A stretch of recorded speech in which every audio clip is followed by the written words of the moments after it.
গরমের জন্য অনেক কিছু খেতে পারি না। অবশ্য অনেক কিছু ভালোও লাগে না খেতে। সবসময় ঝোল তরকারি ভালো লাগে। কিন্তু আমার সবসময় এরকম শুকনা ভাজা-ভুজা খেতে খুবই ভালো লাগে। কিন্তু গরমের কারণে খেতে পারি না। কিন্তু মনটাকে তো আর মানিয়ে রাখা যায় না।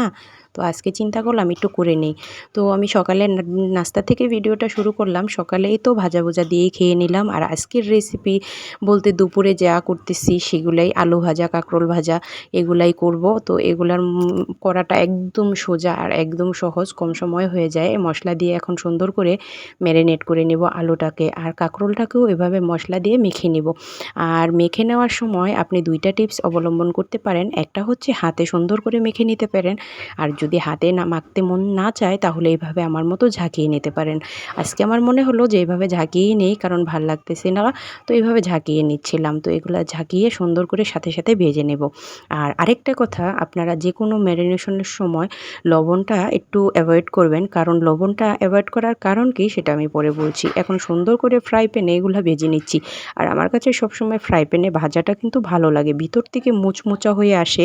খাবারটা খেতে খুবই ভালো লাগে। কড়াইয়ের মধ্যে ভাজলেও হয়, কিন্তু একটু তাড়াতাড়ি পোড়া, পোড়া লেগে যায়। আর এই তো দেখেন আমার আলুটাকেও আমি ম্যারিনেট করে রেখে দিচ্ছি লবণ-টবণ দিয়ে। তো এখন সুন্দর করে আগে এটাকে ভেজে নিব। আর সকাল থেকেই সবকিছু আজকে খুব কম কড়া সবকিছু। আজকে ঝোল তেমন কিছু করলাম না। তো আমার কাছে মনে হলো কিন্তু করলে কি হবে, আজকে দুপুরের খাবারটাই আমি খাইনি। সেই খাবারটা খেলাম সন্ধ্যার সময়। আর দেখা যায় ভিডিওটা মেক করার পরে আপনাদের সাথে শেয়ার করলাম। কিন্তু আমার খাবারটা খেতে কিন্তু খুবই ভালো লেগেছিল। আর এই তো দেখেন আমি আস্তে, আস্তে সুন্দর করে এগুলাকে ভেজে নিচ্ছি। আর এখন সুন্দর করে ভেজে নামিয়ে নেব।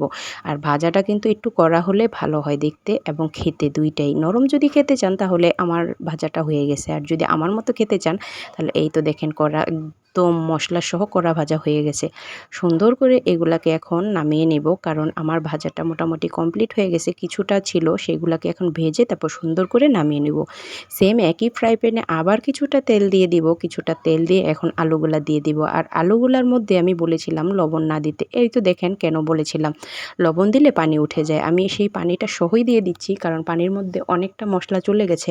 এখন যদি সেই পানিটা ফেলে দেই তাহলে আলুগুলা সাদা, সাদা হয়ে যাবে। আপনি চাইলে দেখা যায় পানিটা ফেলে দিতে পারেন, কিন্তু পানিটা ফেলে দিলে ভালো লাগবে না। আর যেকোনো ম্যারিনেশনে যদি আপনি লবণটা দিয়ে রাখেন তাহলে কি হয়, মানে জিনিসটা একদম একটু নরম হয়ে যায়, তুলতুলা হয়ে যায়। যেগুলোর মধ্যে দরকার নেই সেইগুলোর মধ্যে লবণ না দিলেই ভালো।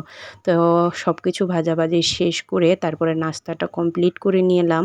আর নাস্তাটার মধ্যে যে রুটিটা আসলে আমার কাছে সবসময় ভালো লাগে। যারা ভিডিও দেখেন তারা অবশ্যই জানেন। আর সাথে করে নেব আলু দিয়ে করল্লা ভাজি। আর এই ভাজিটা তো আমার খুবই পছন্দের। আর সবুজের সাথে সাদা, সাদার সাথে হলুদ আমার খুবই ভালো লাগে। তো সবাই ভালো থাকবেন।